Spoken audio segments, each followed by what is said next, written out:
Mes bien-aimés, en réfléchissant aujourd'hui, j'ai fini par comprendre une chose. J'ai fini par comprendre que j'ai beaucoup insulté Dieu dans ma façon de penser. Oui. Euh, et ces insultes, c'est pas parce que j'avais entretenu, euh, je dirais, des pensées d'homicide à l'égard de mes semblables ou des pensées d'adultère. C'est pas comme si j'avais entretenu des pensées, euh, des pensées pour commettre des actes affreux. Non, c'est pas ça. Mais j'ai compris que, en lisant ma Bible, j'avais nourri des pensées toutes simples, toutes simples, toutes petites, mais nocives pour ma progression dans ma marche avec Dieu. Mais bien aimé, il y a des pensées vraiment qui sont des pensées qui insultent le Seigneur. Et lorsque vous générez ces gens de pensées, ces pensées-là, lorsque vous nourrissez ces pensées-là, donc en fait, cela constitue mais vraiment une insulte à Dieu. Par exemple, à un moment de ma vie, j'avais pensé que pour être béni, je dois être dans un grand pays, un pays très développé, un pays industrialisé comme les États-Unis, la France, ou le Royaume-Uni, ou l'Angleterre. Mais en lisant ma Bible, je suis tombé sur l'histoire d'Abraham et de Lot, son neveu Lot. Mais Abraham, c'était un homme extraordinaire.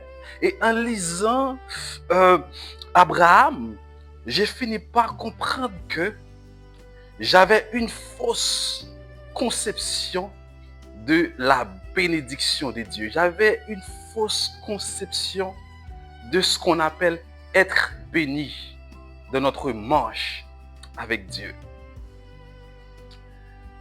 Vous connaissez l'histoire d'Abraham et de son neveu Lot. La Bible dit, je crois que c'est Genèse chapitre 13. Abraham et son neveu Lot demeurèrent ensemble pendant longtemps. Ils ont parcouru beaucoup de chemins ensemble. Mais arrivé à un certain moment, la Bible dit que Abraham était très riche. Il avait beaucoup de troupeaux, beaucoup de bœufs. Et Lot aussi était très riche. Il avait beaucoup de troupeaux, il avait beaucoup de serviteurs. Abraham aussi avait beaucoup de serviteurs. Et dans l'espace de la contrée où il se trouvait, la Bible dit que la contrée était beaucoup trop petite. Donc, il avait eu souvent beaucoup de querelles entre les bergers d'Abraham et ceux de Lot. Et Abraham, pour résoudre ce problème, a affronté Lot en lui disant, tu sais, on ne peut pas se battre parce qu'on est frères. Sépare-toi donc de moi. Si tu vas à gauche, j'irai à droite. Et si tu vas à droite, j'irai à gauche. La Bible dit que Lot a regardé les endroits, les espaces bien arrosés de l'endroit, là où la terre est fertile. Et il allait poser cette jusqu'à Sodome et Gomorrhe. Et Abraham, lui, est resté à Canaan. Mais vous savez quoi, mes bien-aimés, ce qui m'a frappé, c'est que Abraham ne s'était pas intéressé aux endroits fertiles, mais il s'était intéressé à une chose, à là où Dieu veut qu'il soit. L'on pouvait se rendre partout où il voulait, mais Abraham ne pouvait pas se rendre où il veut. Il devait s'assurer qu'il reste à l'endroit où Dieu a voulu qu'il reste. Je me suis dit, mais où est-ce que Abraham a trouvé cette révélation? Parce que il n'y avait pas encore la grâce, il n'y avait pas encore le Saint-Esprit, la présence du Saint-Esprit de manière permanente dans la vie de ceux qui marchent avec Dieu. La grâce n'était pas encore là. Il n'avait pas le Saint-Esprit comme nous aujourd'hui. Mais il a percé cette vérité. Il a compris que pour être béni, il faut être dans la présence de Dieu. Maintenant, la bénédiction n'a rien à voir, premièrement, à un endroit quelconque. Mais non, le premier lieu où on doit se trouver pour être béni, c'est être en Dieu. Là où Dieu veut qu'on soit. Si Dieu veut qu'on reste au pays, on doit y rester. Et si Dieu veut qu'on soit en France, on doit aller en France. Parce que, vous savez pourquoi? Parce que, hors de l'endroit où Dieu veut que nous soyons, il n'y a pas, ou encore il n'y a plus, il n'y a pas de protection possible.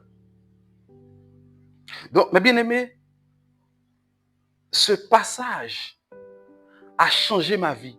Ce passage a enlevé beaucoup d'inquiétudes dans mon cœur. Il m'a permis de comprendre que je ne dois pas me battre pour me rendre à un lieu pour être béni. Mais ce que je dois faire, je dois m'assurer de faire, c'est d'être là où Dieu veut que je sois. Parce que quand je suis là où Dieu veut que je sois, je vais m'assurer que je suis dans sa présence. Et c'est dans sa présence que vont venir les bénédictions. C'est dans sa présence que va venir le mariage. Et c'est dans sa présence que va venir l'argent. C'est dans sa présence que va venir la santé divine. C'est dans sa présence que va venir l'onction. Maintenant, ma question pour vous, est-ce que vous êtes dans la présence de Dieu aujourd'hui?